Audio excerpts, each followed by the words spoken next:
ሰላም ጤና ይስጥልኝ የገበያ ቢዝነስ ቤተሰቦቻችን፣ ዛሬ በሀገራችን ግዙፉና አንጋፋው የቴሌኮም ተቋም በሆነው በኢትዮ ቴሌኮም ዙሪያ የሚነሱ ትኩስና አነጋጋሪ ጉዳዮችን ይዘላችሁ ቀርበናል። ኩባንያው ባለፉት ጥቂት ዓመታት ውስጥ በቴክኖሎጂው ዘርፍ ያስመዘገባቸው ስኬቶችና ያሳያቸው የእድገት ጉዞዎች ለብዙዎች ተስፋን የፈነጠቁ ቢሆንም ከቅርብ ጊዜ ወዲህ ግን በተቋሙና በደንበኞች መካከል ያለው ግንኙነት መሻከር መጀመሩን የሚጠቁሙ መረጃዎች በስፋት እየወጡ ይገኛሉ። በተለይም ተቋሙ ያስመዘገባቸው የገቢና የትርፍ ስኬቶች በሪፖርት ደረጃ ደምቀው ቢታዩም በሌላ በኩል ግን ከደንበኞችና ከባለድርሻ አካላት የሚነሱት ከባድ ቅሬታዎች አሳሳቢ ደረጃ ላይ ደርሰዋል። ብዙዎች ተቋሙ እንደ ሀገር ምልክትነቱ የሚጠበቅበትን ያህል ለደንበኞቹና ለባለ አክሲዮኖቹ ተገቢውን ትኩረት እየሰጠ አይደለም የሚል ትችት እያቀረቡበት ይገኛል። ዛሬ በዝግጅታችን እነዚህን ተቃራኒ እውነታዎችና በተቋሙ ዙሪያ ያሉትን ወቅታዊ ውዝግቦች በጥልቀት እንመረምራለን። በተለይም የአክሲዮን ሽያጭ ሂደት የደረሰበት ደረጃና ተደጋጋሚው የዋጋ ጭማሪ ያስከተለው ምሬት የዛሬ ፕሮግራማችን ዋነኛ ትኩረት ይሆናል። በሚሊዮን የሚቆጠሩ ገንዘባቸውን አውጥተው በኩባንያው ላይ እምነት የጣሉ ባለአክሲዮኖች አሁን ላይ ምን እያሉ ነው? ኩባንያውስ ለምን ዝምታ መረጠ? የሚሉትን ነጥቦች በዝርዝር የምንመለከት ይሆናል። ከዚህ በተጨማሪም በብዙዎች ዘንድ ከፍተኛ ተቃውሞ እያስነሳ ያለውና ደንበኞችን እያማረረ የሚገኘው ተደጋጋሚ የአገልግሎት ዋጋ ጭማሪ ጉዳይ ሌላኛው የዛሬው ርዕሰ ጉዳያችን ነው። ተቋሙ የዲጂታል ኢትዮጵያን ጉዞ እውን ለማድረግ እየሰራ ነው በሚልበት በዚህ ወቅት የዋጋ ጭማሪው በዜጎች የመግዛት አቅም ላይ እያሳደረ ያለው ጫናና በደንበኞች ላይ እየፈጠረ ያለውን ቅሬታ በዝርዝር እንመለከታለን። የተቋሙ ጠንካራ ጎኖችና ስኬቶች ሳይዘነጉ ነገር ግን ግልጽነትና ተጠያቂነት የጎደላቸው አሰራሮች እንዴት የሕዝብን አመኔታ እያሸረሸሩ እንደሆነ የምናይበት ቆይታ ይኖረናል። ከፕሮግራማችን ፍጻሜ ድረስ አብራችሁ እንድትቆዩ እየጋበዝን ስለ ኢትዮ ቴሌኮም የሚሰማችሁን ሀሳብ አስተያየት እንድትጽፉልን በአክብሮት እንጋብዛለን። ቻናላችንን ሰብስክራይብ፣ ይህን ቪዲዮ ላይክ ማድረግ እንዳይረሳ።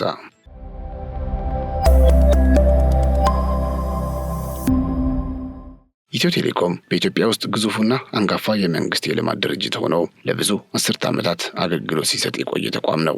በተለይም ከቅርብ ዓመታት ወዲህ ኩባንያው ራሱን ለማዘመንና ተወዳዳሪ ሆኖ ለመቀጠል በርካታ ለውጦችን ሲያደርግ ይስተዋላል። ካደረጋቸው ለውጦች መካከልም አገልግሎቱን ዲጂታል ማድረግና አዳዲስ አሰራሮችን መዘርጋት በቀዳሚነት የሚጠቀሱ ተግባራት ናቸው። ይህም ተቋሙ በገቢውም ሆነ በደንበኞቹ ቁጥር በየጊዜው እድገት እንዲያስመዘግብና እንደ ሀገር ትልቅ አቅም ሆኖ እንዲታይ አስችሎታል። ይሁን እንጂ ተቋሙ ከሚያስመዘግባቸው ስኬቶች ጎን ለጎን በተለያዩ የአገልግሎት አሰጣጥ ሂደቶች ላይ ከደንበኞችና ከባለድርሻ አካላት የሚነሱ ቅሬታዎች ቁጥራቸው ቀላል አይደለም። እነዚህ ቅሬታዎች ደግሞ በተቋሙና በደንበኛው መካከል ያለውን ግንኙነት ሊፈትኑ የሚችሉ መሆናቸው በብዙዎች ዘንድ ይነገራል። በተለይም የአክሲዮን ሽያጭ ሂደትና ከዚሁ ጋር ተያይዘው ያሉ የመረጃ ክፍተቶች አሳሳቢ ሆነው ቀጥለዋል። በዚህም ታዲያ ከኢትዮ ቴሌኮም አክሲዮን የገዙ ባለድርሻዎች ስለ አክሲዮናቸው መረጃ ማግኘት አለመቻላቸውን እየገለጹ ይገኛሉ።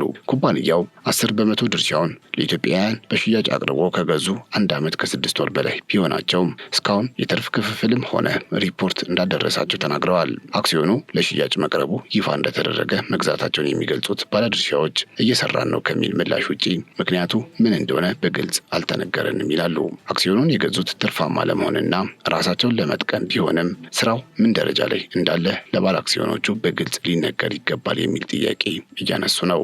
ኩባንያውም አክሲዮኑን ለሽያጭ ካቀረበ በኋላ እንደ ምክንያት ሲያቀርብ የነበረው ባለ አክሲዮኖች የዲጂታል መታወቂያ አለማቅረባቸውን ነበር። ይሁን እንጂ ዲጂታል መታወቂያቸውን የላኩና መስፈርቱን ያሟሉ ገዢዎችም እስካሁን ምንም አይነት መረጃ እንዳልደረሳቸው ተገልጿል። ተቋሙ መረጃዎችን ለማጣራትና ምላሽ ለመስጠት 128 የተሰኘ የስልክ መስመር ያዘጋጀ ቢሆንም ባለ አክሲዮኖች ግን አሁንም በቂ መረጃ ማግኘት እንዳልቻሉ ያስረዳሉ። ብዙዎቹ የኩባንያውን ዓመታዊና ሌሎች ሪፖርቶች የሚያገኙት ጋዜጣዊ መግለጫ በሚሰጥበት ወቅትና ከሌሎች የመረጃ ምንጮች እንደሆነ ይናገራሉ። እንደ ባለ አክሲዮን ግን የግል ሪፖርትም ሆነ ወቅታዊ መረጃ በቀጥታ ሊደርሳቸው እንደሚገባ ፍላጎታቸውን ይገልጻሉ። አክሲዮኑን ከገዙት መካከል የወር ደመወዝተኛ የሆኑና እድሜያቸው ለጡረታ የደረሰ ዜጎች በቁጠባ ያጠራቀሙትን ገንዘብ ለዚህ ተግባር ማዋላቸውንም ይናገራሉ። እነዚህ ዜጎች ከሌሎች የግል አክሲዮን ሽያጮች ይልቅ የመንግስት ተቋም በሆነው በኢትዮ ቴሌኮም ላይ እምነት በማሳደራቸው መግዛታቸውን ይገልጻሉ። ነገር ግን አሁን ያለው ዝምታና የመረጃ የመረጃ እጥረት የእምነት መሸርሸር ሊፈጥር እንደሚችል ስጋታቸውን ያጋራሉ። ይህም ኩባንያው ከህዝብ ጋር ያለውን ግልጽነት እንዲያጤነው ያደርገዋል።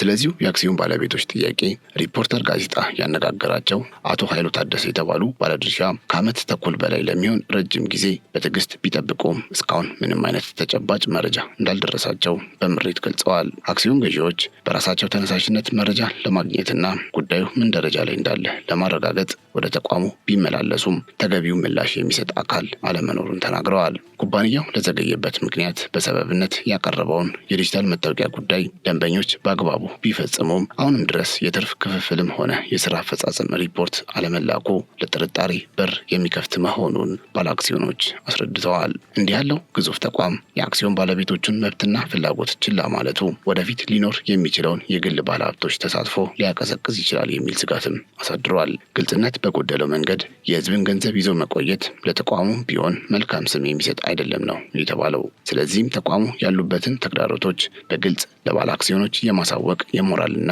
የህግ ግዴታውን ሊወጣ ይገባል የሚል ጥያቄ ቀርቧል። አክሲዮኑ ለሽያጭ በቀረበበት ወቅት በኩባንያው ላይ ከፍተኛ እምነት በማሳደር የአክሲዮን ባለቤት የሆኑት እነዚህ ወገኖች አሁን ላይ የደረሱበት ደረጃ ባለመታወቁ ምክንያት ከፍተኛ ቅሬታ ማስገባታቸውን ሪፖርተር ጋዜጣ ባደረጉት ማጣራት አረጋግጫለሁ ብሏል። በተለይ ከደሞዛቸው ቀንሰውና በቁጠባ ያጠራቀሙትን ገንዘብ አውጥተው አክሲዮን የገዙት የስራ ተቀጣሪዎችና የጡረታ ዕድሜያቸው የደረሱ ዜጎች ተገቢው የትርፍ ክፍልና ሪፖርት ሊደርሳቸው እንደሚገባ ፍላጎታቸውን ገልጸዋል። ኩባንያው መረጃዎችን ለማጣራት የስልክ መስመር ቢዘረጋም ባለአክሲዮኖች ግን መረጃ ለማግኘት ሙከራ አድርገው ምላሽ ማጣታቸውን ይናገራሉ።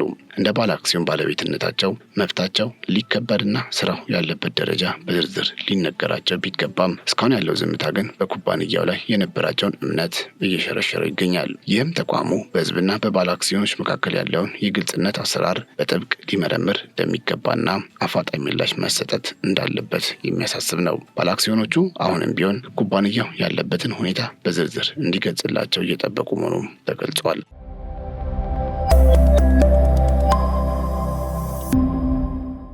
ታዲያ ከዚህ ከአክሲዮኑ ቅሬታ ባሻገር ግን ኩባንያው በሚሰጣቸው አገልግሎቶች ላይ የሚያደርጋቸው የዋጋ ጭማሪዎች በደንበኞች ዘንድ ከፍተኛ ምሬት እየፈጠሩ ነው። በተለይም ጭማሪዎቹ ለህዝብ ቀድሞ ሳይገለጹ ተግባራዊ መደረጋቸው ደንበኞችን ግራ እያጋባ ይገኛል። ለዓመታት የኢንተርኔት ድረ ክፍያ አገልግሎት ሲጠቀሙ የቆዩ ደንበኞች ያላሰቡት ከፍተኛ ክፍያ ሲመጣባቸው ቅሬታቸውን እየገለጹ ነው። ለምሳሌ በወር 699 ብር ይከፍሉ የነበሩ ደንበኞች በድንገት የ998 ብር ደረሰኝ ሲመጣባቸው ለውጡ ለምን እንደተደረገ አልተገለጸልንም ይላሉ። ኩባንያው በየቀኑ የተለያዩ የማስታወቂያ መልእክቶችን ቢልክም ስለ ዋጋ ጭማሪው ግን በቂ መረጃ ባለመስጠቱ ይተቻል። ይህ የመረጃ አሰጣጥ ችግር በደንበኞችና በተቋሙ መካከል ያለውን ግንኙነት እያሻከረው ይገኛል። ደንበኞች ወደ አገልግሎት መስጫ ማዕከላት ሄደው በሚጠይቁበት ወቅትም ሰራተኞች ጭማሪው በሲስተም የተደረገ መሆኑን ከመግለጽ ውጪ በቂ ማብራሪያ እንደማይሰጧቸው ይናገራሉ።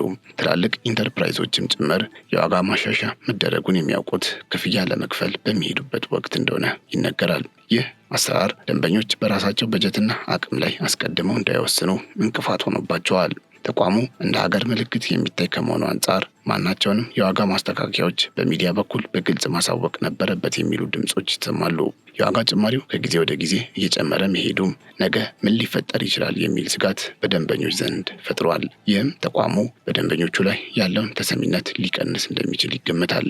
ኢትዮ ቴሌኮም በዚህ ዓመት ብቻ 2 ጊዜ የዋጋ ጭማሪ ማድረጉ ነገሩን ይበልጥ ከባድ ያደርገዋል። ባለፈው የታህሳስ ወር ላይ በአንድ ጊዜ እስከ 500 ብር የሚደርስ ጭማሪ ማድረጉ ይታወሳል። የካፒታልና የስራ ማስኬጃ ወጪዎችን ከግምት ውስጥ በማስገባት የተደረገ ማስተካከያ እንደሆነም ተቋሙ በወቅቱ ገልጾ ነበር። በኋላም ለሁለተኛ ጊዜ የተደረገው ጭማሪ ለብሔራዊ የአደጋ ስጋት ምላሽ ፈንድ የሚውል መዋጮ መሰብሰብ በመጀመሩ እንደሆነ ተገልጿል። በዚህም ወርሃዊ ያልተገደበ የኢንተርኔት ጥቅል ወደ 2000 ብር ከፍ ማለቱ ይታወሳል። እንዲሁም ሌሎች ወርሃዊና ዕለታዊ ጥቅሎች ላይ ጭማሪዎችም ተደርገዋል። ይህም የደንበኞችን የመግዛት አቅም ያላገናዘበ መሆኑ እየተነገረ ነው። ተቋሙ 51 የጥቅል አይነቶችን ራሱ እንደሚሸፍን ቢገልጽም አብዛኞቹ ተፈላጊ ጥቅሎች ግን ጨምረዋል። ተናግረዋል። ተደጋጋሚ የዋጋ ጭማሪው ተማሪዎችን፣ መምህራንና ዝቅተኛ ገቢ ያላቸውን የህብረተሰብ ክፍሎች በእጅጉ እንደሚጎዳ ይገለጻል። ለምሳሌ የአንድ ሰዓት የኢንተርኔት ጥቅል መጨመሩ ተማሪዎችንም እያማረረ ነው። አንዳንድ ደንበኞች ጊዜያዊ መፍትሄ ብለው የያዙት ኢንተርኔትና ስልክ መቀነስ እንደሆነ ይናገራሉ። ሌሎች ደግሞ የተሻለ ዋጋና አማራጭ ወዳላቸው ሌሎች የቴሌኮም አቅራቢዎች መሄድን ምርጫቸው እያደረጉ ነው። ይህም በገበያ ውስጥ ያለው ውድድር የጠነከረ መምጣቱንና ኢትዮ ቴሌኮም ደንበኞቹን ለማቆየት ጠንከር ያለ ስራ መስራት እንዳለበት ያሳያል። የዋጋ ጭማሪው ማቆሚያው የት እንደሆነና የህዝቡን የኑሮ ጫና ምን ያህል ታሳቢ ያደረገ ነው የሚለው ጥያቄ አሁንም ምላሽ ይፈልጋል። ከዋጋ ጭማሪው ጎን ለጎንም ደንበኞች በስፋት ያነሱት ያለው ሌላኛው ቅሬታ የሞባይል ካርድና ጥቅሎች ባልተለመደ ሁኔታ ቶሎ ያልቃሉ የሚለው ጉዳይ ነው። ብዙ ተጠቃሚዎች የድምፅም ሆነ የኢንተርኔት ጥቅል ከገዙ በኋላ ካለፈው ጊዜ በበለጠ ፍጥነት ጥቅሎቹ እንደሚጠናቀቁና ይህም ላላሰቡት ተጨማሪ ወጪ እየዳረጋቸው መሆኑን ይገልጻሉ።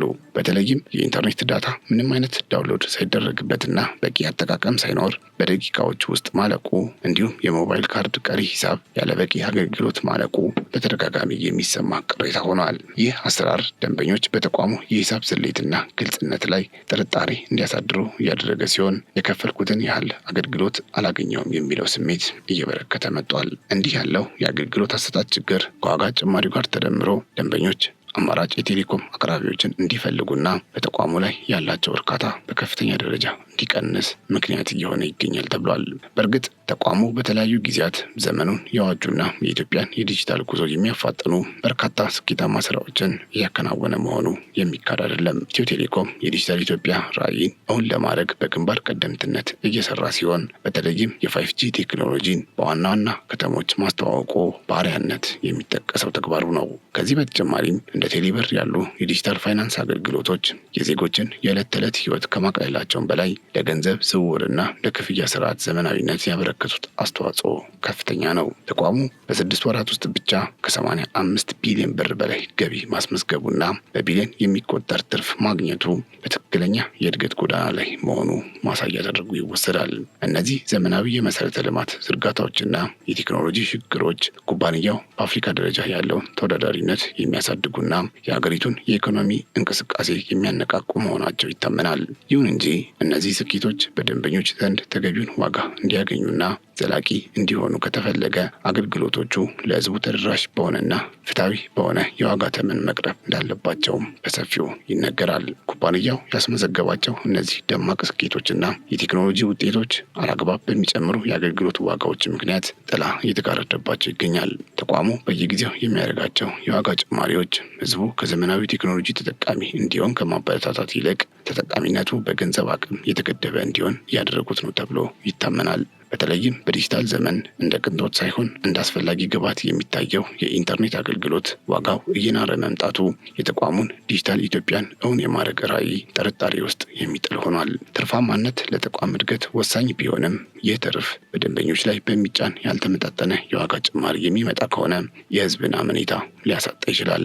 እንደ ብሔራዊ ተቋምነቱ ኢትዮ ቴሌኮም በቢሊዮን የሚቆጠር ትርፍ ከማስመዝገብ ባለፈ ለዜጎች የሚሰጠውን አገልግሎት ተመጣጣኝና ፈጣን ማድረግ ይኖርበታል። በአሁኑ ወቅት እየታየ ያለው ተደጋጋሚ የዋጋ ማሻሻያ ግን የኩባንያውን ስኬት ለጥቂት ከፍተኛ ገቢ ያላቸው ዜጎች ብቻ የተወሰነ በማድረግ ሰፊውን የህብረተሰብ ክፍል ከዲጂታል ዓለም እያገለለው ይገኛል የሚሉ ስጋቶች እየበረከቱ መጥተዋል። በአጠቃላይ ኢትዮ ቴሌኮም ያስመዘገባቸው የቴክኖሎጂ ስኬቶችና ግዙፍ ትርፎች እንደ ሀገር ትልቅ ኩራት ቢሆኑም በተቋሙና በደንበኞቹ መካከል ያለው የግልጽነትና የመረጃ ልውውጥ ክፍተት ግን አሳሳቢ ሆኖ ቀጥሏል። በተለይም በታላቅ ተስፋ አክሲዮን የገዙ ዜጎች ከዓመት ተኩል በላይ ምንም አይነት ይፋዊ ሪፖርትም ሆነ የትርፍ ክፍል መረጃ አለማግኘታቸው በተቋሙ ላይ የነበራቸውን እምነት እየፈተነው ይገኛል። አክሲዮን ገዢዎች የዲጂታል መታወቂያን ጨምሮ ሁሉንም መስፈርቶች ቢያሟሉም ኩባንያው ግን በተለያዩ ምክንያቶች ዝምታን መምረጡ ለቅሬታው መባባስ ዋነኛ ምክንያት ሆኗል።